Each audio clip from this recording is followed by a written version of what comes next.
Congolaises et Congolais, chers compatriotes, je voudrais, avant toute chose, remercier l'Éternel Dieu pour toutes ses bénédictions.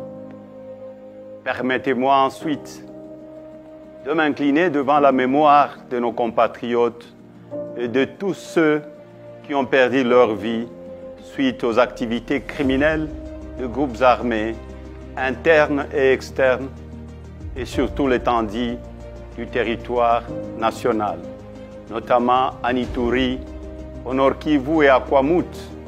Je renouvelle mes condoléances aux familles éplorées et à la nation tout entière. Je n'ai pas manqué dans mes prières quotidiennes de penser à nos regrettés disparus et à leurs familles.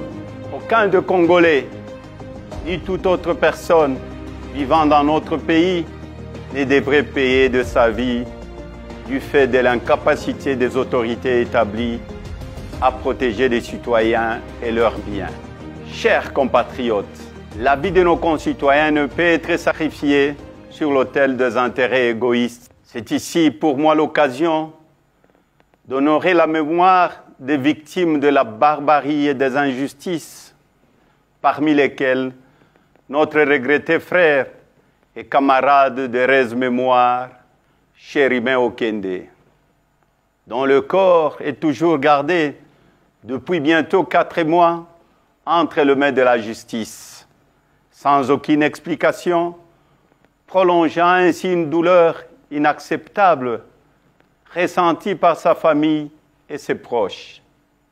Mes pensées vont également à tous nos compatriotes qui croupissent injustement en prison pour des raisons purement politiques.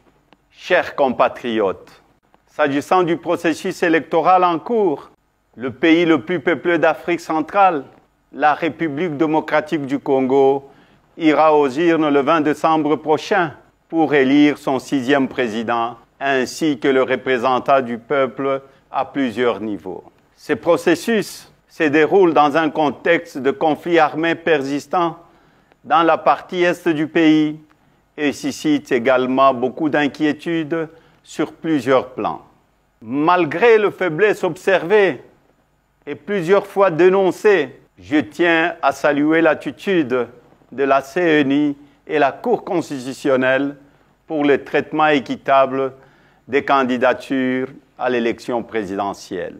Je les exhorte à garder la même attitude jusqu'à la fin du processus électoral en vue de redorer l'image de notre pays.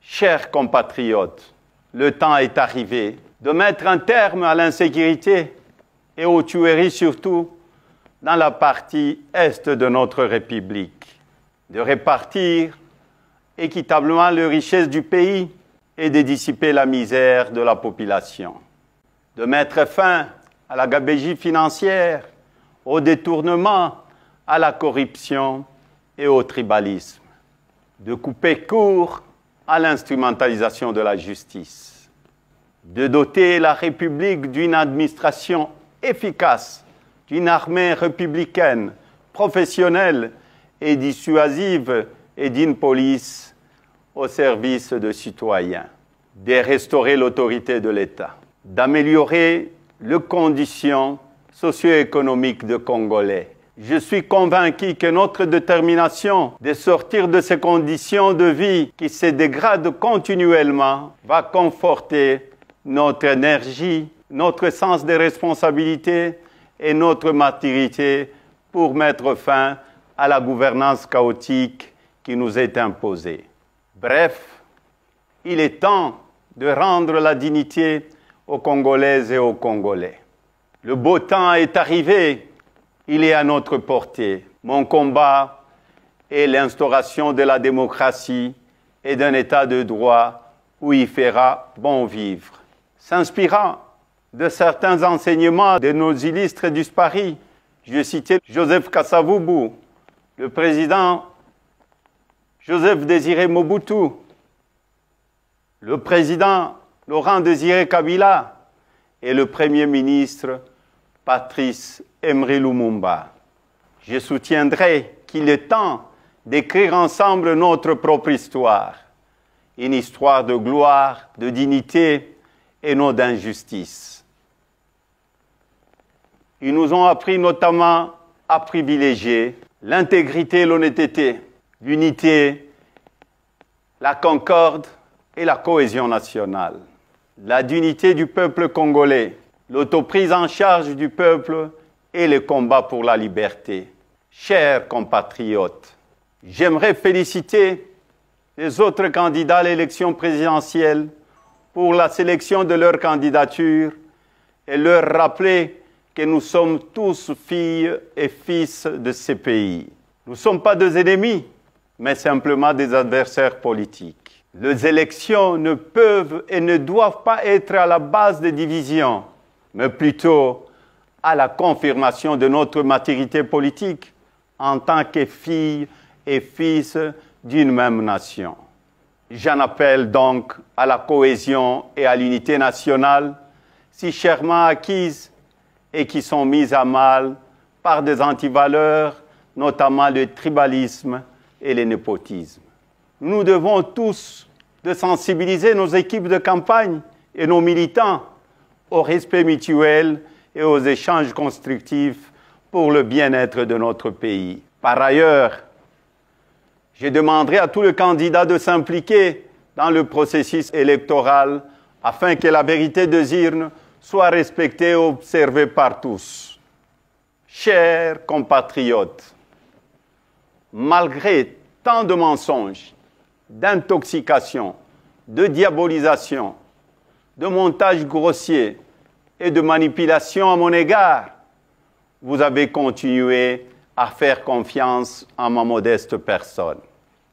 En dépit des intimidations, de menaces et de turbulences de tout genre, vous n'avez pas baissé le bras et vous avez milité avec détermination pour que la CENI et la Cour constitutionnelle travaillent dans le strict respect de nos lois lors de l'analyse et du traitement de dossiers de candidats à l'élection présidentielle.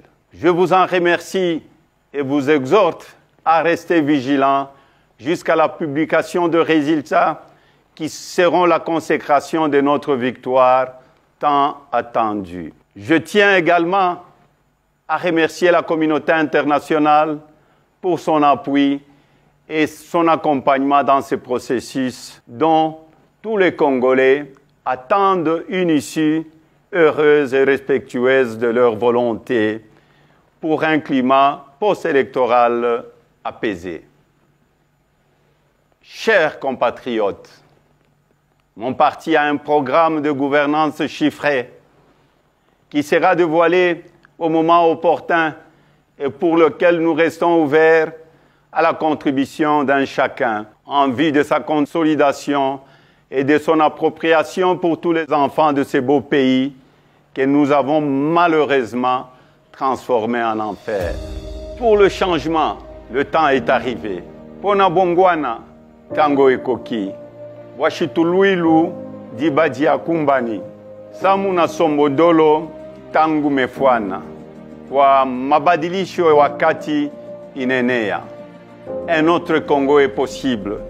Que Dieu bénisse la République démocratique du Congo et son peuple. Je vous remercie.